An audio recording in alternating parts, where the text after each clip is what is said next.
नमस्कार दोस्तों, अगर आपको भी यूएई के खिलाफ भारतीय टीम की धमाकेदार जीत पसंद आई हो तो इस वीडियो को दिल से एक लाइक जरूर करें। दोस्तों, एशिया कप 2025 का दूसरा और अब तक का सबसे रोमांचक सांसों को रोक देने वाला महामुकाबला आज क्रिकेट इतिहास की दो बड़ी टीमें भारत और यूएई के बीच दुबई अंतरराष्ट्रीय क्रिकेट स्टेडियम दुबई में खेला गया। ऐसे में मुकाबले की शुरुआत हुई भारत के टॉस जीतने को लेकर। जी हां, आज के इस रोंगटे खड़े कर देने वाले महामुकाबले में कप्तान सूर्य कुमार यादव ने टॉस जीता और पहले गेंदबाजी करने का फैसला किया और विपक्षी टीम यूएई को बल्लेबाजी के लिए आमंत्रित किया था। फिर मुकाबला शुरू हुआ। रनों की बारिश करने के इरादे से यूएई की ओर से आलीशान शराफू और मोहम्मद वसीम ओपनिंग बल्लेबाजी करने के लिए मैदान में उतरे। दोस्तों, इन दोनों ही बल्लेबाजों के कंधों पर इस महामुकाबले में अपने टीम को एक विस्फोटक ओपनिंग शुरुआत दिलाने की बड़ी जिम्मेदारी थी और ऐसा ही कुछ अंदाज यूएई के ओपनिंग बल्लेबाजों से देखने को भी मिला। जी हां, खास करके आलीशान शराफू के बल्ले से, जिन्होंने पहले ही ओवर में अपना हाथ खोला और गेंदबाजी कर रहे तेज गेंदबाज हार्दिक पांड्या के खिलाफ पहली गेंद पर 2 रन लेने के बाद तीसरी गेंद पर आगे निकलकर पीछे की ओर एक जोरदार चौका जड़ दिया। तो वहीं इसके बाद अगली गेंद को भी कवर की ओर धकेलते हुए शानदार तरीके से पहले ही ओवर में 2 चौके लगाते हुए अपने पारी का धमाकेदार तरीके से आगाज कर डाला। फिर दूसरा ओवर लेकर आए टीम इंडिया की ओर से तूफानी गेंदबाज जसप्रीत बुमराह, जिन्होंने पहले 5 गेंदें तो काफी नपी तुली डाली और मात्र 2 ही रन दिए। लेकिन दोस्तों, ओवर की अंतिम गेंद पर एक बार फिर आलीशान शराफू ने अपने बेहतरीन बल्लेबाजी का नमूना पेश किया और लेफ्ट साइड की ओर बेहतरीन तरीके से फुल शॉट जड़ते हुए गेंद को सीधे सीमा रेखा के पार पहुंचा दिया। दोस्तों, अभी तक हुए पहले 2 ओवर में आलीशान शराफू ने अपना ताबड़तोड़ अंदाज भारतीय गेंदबाजों के खिलाफ दिखाया था, क्योंकि 2 ओवर में ही अब तक आलीशान शराफू 3 जोरदार चौके जड़ चुके थे, जिस कारण दोस्तों तीसरे ओवर में टीम इंडिया के कप्तान सूर्य कुमार यादव ने गेंदबाजी में बड़ा बदलाव किया और गेंद थमाई अपने स्पिनर गेंदबाज अक्षर पटेल को। लेकिन दोस्तों, स्ट्राइक पर मौजूद आलीशान शराफू ने गेंदबाजी पर आए अक्षर पटेल को भी बिल्कुल भी नहीं बख्शा और ओवर की 5वीं ही गेंद को आगे निकलकर ऑफ साइड की ओर सीधा स्टेडियम पर पहुंचा दिया और अपने पारी का पहला गगनचुंबी छक्का भी जड़ दिया। दोस्तों, आलीशान शराफू के ताबड़तोड़ बल्लेबाजी के चलते अब पहले 3 ओवर में ही यूएई ने 25 रन स्कोर बोर्ड पर लगा दिए थे। दोस्तों, यूएई की यह धुआंधार शुरुआत देख टीम इंडिया के कप्तान सूर्य कुमार यादव भी अब काफी ज्यादा टेंशन में आ चुके थे। इस कारण अब किसी भी हाल में आलीशान शराफू का विकेट झटकना टीम इंडिया के लिए महत्वपूर्ण हो चुका था। और दोस्तों, आखिरकार यह काम करके दिखाया। टीम इंडिया के सबसे महत्वपूर्ण गेंदबाज जसप्रीत बुमराह ने, जी हां, मैच का चौथा ओवर लेकर आए। जसप्रीत बुमराह ने तीसरी गेंद को अंदर की तरफ डाला, जिसको स्ट्राइक पर मौजूद आलीशान शराफू समझ नहीं पाए और सीधा क्लीन बोल्ड होते हुए अपना कीमती विकेट गंवा बैठे। आपको बता दें, तूफानी गेंदबाज जसप्रीत बुमराह ने आलीशान शराफू को 22 रन के निजी स्कोर पर पवेलियन का रास्ता दिखाया। ऐसे में दोस्तों, पावर प्ले में ही बड़ा झटका लग जाने के बाद अब यूएई की ओर से 3 नंबर पर बल्लेबाजी करने मैदान में उतरे मोहम्मद जोहैब। आपको बता दें, बुमराह के इस चौथे ओवर में यूएई की टीम मात्र 1 ही रन बटोर पाई। दोस्तों, चौथे ओवर में टीम इंडिया को आलीशान शराफू के रूप में एक बड़ा विकेट हासिल हुआ था, जिस कारण और दबाव बढ़ाने की इरादे से टीम इंडिया के कप्तान सूर्य कुमार यादव ने 5वें ओवर की जिम्मेदारी वरुण चक्रवर्ती के कंधों पर थी। और दोस्तों, वरुण चक्रवर्ती ने भी आते ही अपनी जिम्मेदारी को बखूबी तरीके से निभाया, जहां पर उन्होंने अपने ओवर की पहली 3 गेंद पर मोहम्मद जोहैब को काफी ज्यादा तंग कर डाला और चौथी गेंद को बेहतरीन तरीके से घुमाया, जिसको स्ट्राइक पर मौजूद नए बल्लेबाज मोहम्मद जोहैब समझ नहीं पाए और बड़ा शॉट खेलने के चक्कर में कुलदीप यादव को एक आसान सा कैच थमाते हुए अपना विकेट गंवा बैठे। आपको बता दें, मोहम्मद जोहैब आज टीम के लिए कुछ खास कमाल नहीं कर पाए और 2 रन बनाकर पवेलियन लौटे। दोस्तों, धमाकेदार शुरुआत मिलने के बावजूद अब 5 ओवर के भीतर ही विपक्षी टीम यूएई अपने 2 प्रमुख बल्लेबाजों को गंवा चुकी थी। ऐसे में अब भारतीय गेंदबाजों का सामना करने मैदान में उतरे राहुल चोपड़ा। वहीं अब पावर प्ले का अंतिम ओवर बचा था। लग रहा था यह ओवर भी शांत रहेगा, लेकिन दोस्तों, अंतिम ओवर लेकर आई जसप्रीत बुमराह के खिलाफ स्ट्राइक पर मौजूद मोहम्मद वसीम ने आतंक मचा डाला और पावर प्ले के इस अंतिम ओवर में लगातार 3 गेंद को सीमा रेखा के पार पहुंचते हुए पावर प्ले का 6 ओवर का खेल खत्म होने तक यूएई को 41 रनों तक पहुंचा दिया। दोस्तों, भले ही पावर प्ले में यूएई के बल्लेबाज जैसी चाहिए वैसी शुरुआत टीम को दिलाने में सफल नहीं हो पाई थे, लेकिन भारत जैसी बड़ी टीम के सामने विशाल लक्ष्य खड़ा करना था, तो मैदान में मौजूद राहुल चोपड़ा और मोहम्मद वसीम को अब अपने जिम्मेदारी को समझते हुए ताबड़तोड़ बल्लेबाजी करना जरूरी था। लेकिन दोस्तों, जैसे ही पावर प्ले खत्म हुआ, यूएई की रन गति मानो जैसे थम सी गई। जी हां, क्योंकि पावर प्ले के बाद तुरंत ही यानी मैच का 7वां ओवर जादुई स्पिनर गेंदबाज कुलदीप यादव लेकर आए, जिन्होंने आते ही अपने बेहतरीन गेंदबाजी का नमूना पेश किया और इस ओवर में मैदान में मौजूद दोनों ही बल्लेबाजों को अपने जादुई गेंदबाजी में बांध के रखा। और मात्र इस ओवर में 4 ही रन दिए। वहीं दोस्तों अगला ओवर भी स्पिनर गेंदबाज अक्षर पटेल लेकर आए, जिन्होंने भी काफी नपीतुली गेंदबाजी की और मात्र 2 ही रन दिए। दोस्तों पावर प्ले खत्म हुए, अब 2 ओवर बीत चुके थे, लेकिन इन 2 ओवर में अब तक यूएई के बल्लेबाज मात्र 6 ही रन बटोरने में सफल हो पाए थे, जिस कारण अब दबाव बढ़ते जा रहा था। और दोस्तों यूएई पर बढ़ते जा रहे इसी दबाव का फायदा मैच का 9वां ओवर लेकर आए गेंदबाज कुलदीप यादव ने उठाया, जिन्होंने इस ओवर में आतंक मचा डाला, जहां पर उन्होंने पहले ही गेंद पर स्ट्राइक पर मौजूद राहुल चोपड़ा को फंसाया और बाउंड्री पर खड़े शुभमन गिल के हाथों कैच आउट करवाते हुए पवेलियन का रास्ता दिखा दिया। आपको बता दे राहुल चोपड़ा यूएई के लिए आज मात्र 3 ही रन बना पाए। दोस्तों यूएई अब इस विकेट के साथ अपने 3 प्रमुख बल्लेबाजों को गंवा चुकी थी। ऐसे में अब विपक्षी टीम की ओर से मैदान में उतरे आसिफ खान, जिन्होंने आते ही 1 रन बनाया। लेकिन दोस्तों तीसरी गेंद पर एक बार फिर कुलदीप यादव ने अपनी घूमती हुई गेंद में स्ट्राइक पर मौजूद मोहम्मद वसीम को फंसा डाला। जी हां, दरअसल कुलदीप यादव की तीसरी गेंद पर मोहम्मद वसीम ने स्वीप शॉट खेलने का प्रयास किया, लेकिन गेंद उनके बल्ले से टकराने की जगह पैड से जा टकराई। इसके बाद जोरदार अपील भारतीय खिलाड़ियों ने की और अंपायर ने भी भारतीय टीम के हित में फैसला सुनाते हुए मोहम्मद वसीम को आउट करार दे दिया। आपको बता दें आज भारत के खिलाफ मोहम्मद वसीम 19 रन बनाकर आउट हुए। दोस्तों कुलदीप यादव के जादुई गेंदबाजी के सामने अब तक पहले 4 गेंद पर ही यूएई अपने और 2 बड़े बल्लेबाजों को गंवा चुकी थी, जिस कारण अब संभल कर बल्लेबाजी करना जरूरी था। लेकिन दोस्तों कुलदीप यादव ने मानो जैसे ठान लिया था कि वह आज यूएई के परखच्चे उड़ा के रहेंगे। जी हां, क्योंकि मोहम्मद वसीम के आउट होने के बाद मैदान में उतरे नए बल्लेबाज हर्षित कौशिक भी कुलदीप यादव की बेहतरीन गेंदबाजी के सामने हताश हो गए और सीधा क्लीन बोल्ड होते हुए पवेलियन का रास्ता नाप लिए। आपको बता दें कुलदीप यादव ने नए बल्लेबाज हर्षित कौशिक को 2 रन पर पवेलियन का रास्ता दिखाया। दोस्तों कुलदीप यादव के इस 1 ओवर ने पूरी तरीके से अब यूएई को बैकफुट पर लाकर खड़ा कर दिया था, क्योंकि अभी 50 रन भी स्कोरबोर्ड पर नहीं लगे थे और 5 प्रमुख बल्लेबाज अब पवेलियन का रास्ता नाप चुके थे।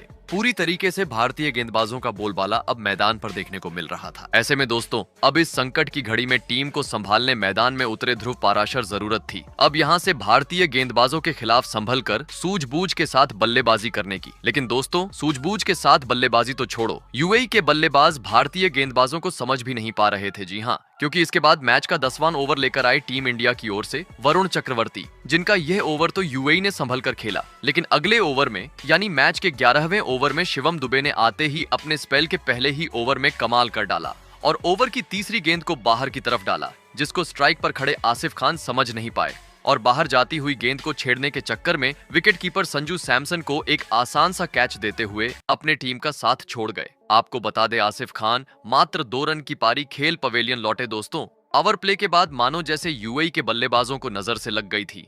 जी हां, क्योंकि जो भी बल्लेबाज मैदान में उतर रहा था हर ओवर में खराब शॉट खेलते हुए अपने विकेट गंवाते जा रहा था। टीम इंडिया के हर गेंदबाज ने यूएई को अब चारों तरफ से जकड़ के रखा था। जी हां, क्योंकि शिवम दुबे के बाद अगले ओवर में गेंदबाजी करने आए अक्षर पटेल का आतंक देखने को मिला, जिन्होंने मैदान में उतरे नए बल्लेबाज सिमरनजीत सिंह को ज्यादा वक्त तक क्रीज पर नहीं टिकने दिया और अपनी घूमती हुई गेंद में फंसाते हुए एलबीडब्ल्यू कर डाला। भले ही इसके बाद यूएई की ओर से डीआरएस की मांग हुई, लेकिन दोस्तों अंपायर कॉल होने के चलते सिमरनजीत सिंह को पवेलियन का रास्ता नापना पड़ा। आपको बता दें सिमरनजीत सिंह 1 रन बनाकर आउट हुए। दोस्तों यूएई की इस बद से बदतर होते हुए स्थिति को देख पवेलियन में बैठे यूएई के अन्य खिलाड़ी भी काफी ज्यादा चिंतित नजर आ रहे थे। तो वहीं दूसरी ओर टीम इंडिया के कोच गौतम गंभीर के चेहरे पर मुस्कान साफ तरीके से देखने को मिल रही थी। और दोस्तों इसी बीच मैच के 13वें ओवर में गेंदबाजी पर आए शिवम दुबे ने मैदान में अपने घातक गेंदबाजी से धमाल मचा डाला, जहां पर पहले उन्होंने स्ट्राइक पर मौजूद ध्रुव पाराशर को एलबीडब्ल्यू आउट करवाते हुए पवेलियन का रास्ता दिखाया, तो वही 3 गेंद बाद जुनैद सिद्दीकी को कप्तान सूर्य कुमार यादव के हाथों कैच आउट करवाते हुए यूएई के बड़ा स्कोर करने की उम्मीदों को पूरी तरीके से चकनाचूर कर दिया। आपको बता दे जुनैद सिद्दीकी बिना खाता खोले पवेलियन लौट। ऐसे में दोस्तों अब यूएई का मात्र 1 विकेट शेष था और दोस्तों यह अंतिम विकेट भी अगला ओवर लेकर आए। कुलदीप यादव ने विकेट की पर संजू सैमसन के हाथों झटक लिया और यूएई के पहली पारी को महज 57 रनों पर सिमट डाला। ऐसे में दोस्तों अगर बात की जाए गेंदबाजी की तो यूएई के खिलाफ टीम इंडिया की ओर से सबसे अधिक 4 विकेट जादुई स्पिनर गेंदबाज कुलदीप यादव ने झटके। ऐसे में दोस्तों इसके बाद यूएई से मिले 58 रनों के लक्ष्य का पीछा करने भारत की ओर से शुभमन गिल और अभिषेक शर्मा बल्लेबाजी करने के लिए मैदान में उतरे। दोस्तों यूएई ने दिया हुआ लक्ष्य छोटा था, ऐसे में दोनों ही बल्लेबाजों पर सूझबूझ के साथ शुरुआत दिलाने की बड़ी जिम्मेदारी थी। लेकिन मानो जैसे टीम इंडिया आक्रामक रूप से बल्लेबाजी करने की इरादे से ही मैदान में उतरे थी। जी हाँ, क्योंकि पहले ही ओवर की पहली ही गेंद पर स्ट्राइक पर मौजूद अभिषेक शर्मा ने गेंदबाजी करने आए हैदर अली के खिलाफ अपना हाथ खोला और कवर की ओर 90 मीटर का एक गगनचुंबी छक्का जड़ते हुए अपने पारी का आगाज कर डाला।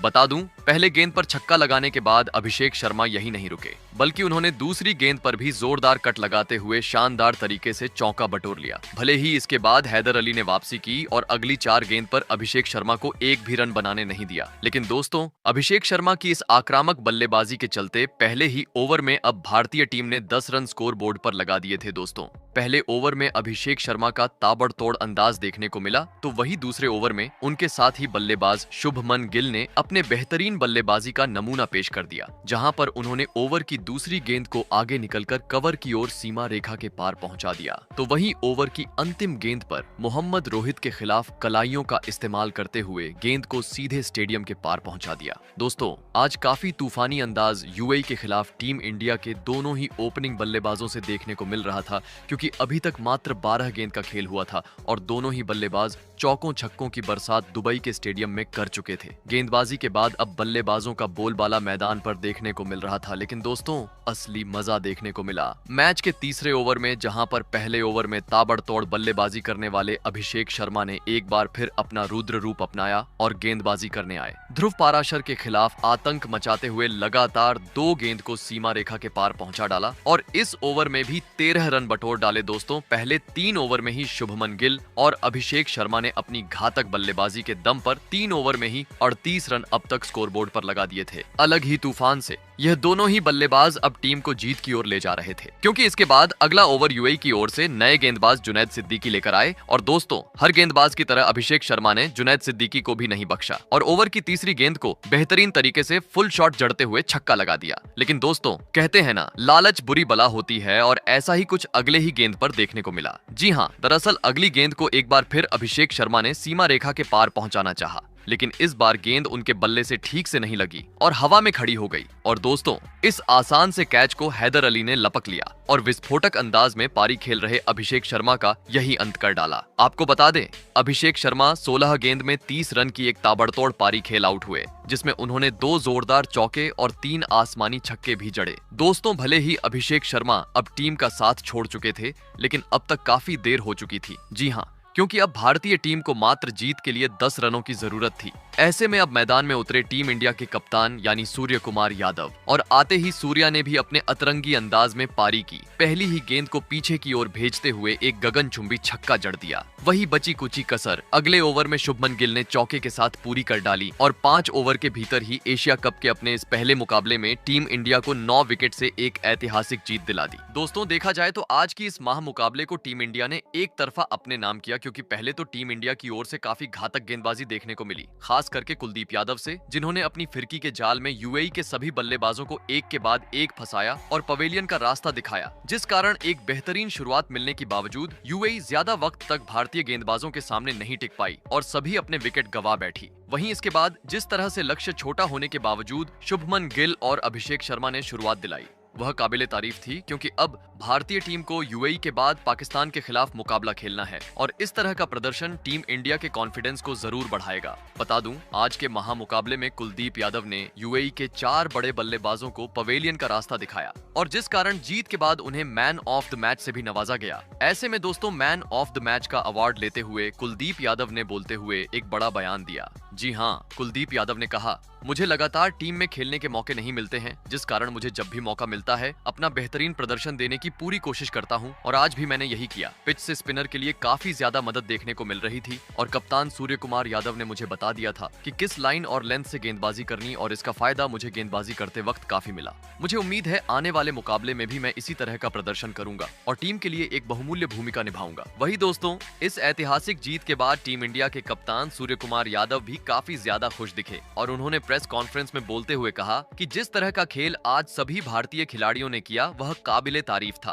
क्योंकि एक वक्त यूएई को एक बेहतरीन शुरुआत मिल चुकी थी, लेकिन इसके बाद जसप्रीत बुमराह ने अपने अनुभव का फायदा उठाते हुए एक बड़ी सफलता टीम इंडिया को दिलाई। वहीं मध्य ओवरों में जिस तरह का प्रदर्शन कुलदीप यादव ने किया वह शानदार था। हमेशा कुलदीप यादव टीम इंडिया के लिए एक मुख्य भूमिका निभाते हैं और आज भी उन्होंने वह करके भी दिखाया। वहीं मैं बल्लेबाजी में अभिषेक शर्मा की तारीफ करना चाहता हूं, क्योंकि जिस तरह का इंटेंट उन्होंने दिखाया वह आने वाले मुकाबले में टीम इंडिया के लिए जरूर मददगार साबित होगा और मुझे पूरी उम्मीद है कि हम आने वाले मुकाबले में भी इसी प्रकार का बेहतरीन प्रदर्शन जारी रखेंगे। तो दोस्तों, आपको क्या लगता है, इस साल का एशिया कप भारतीय टीम अपने नाम करने में सफल हो पाएंगी या नहीं? कमेंट करके जरूर बताइएगा। धन्यवाद।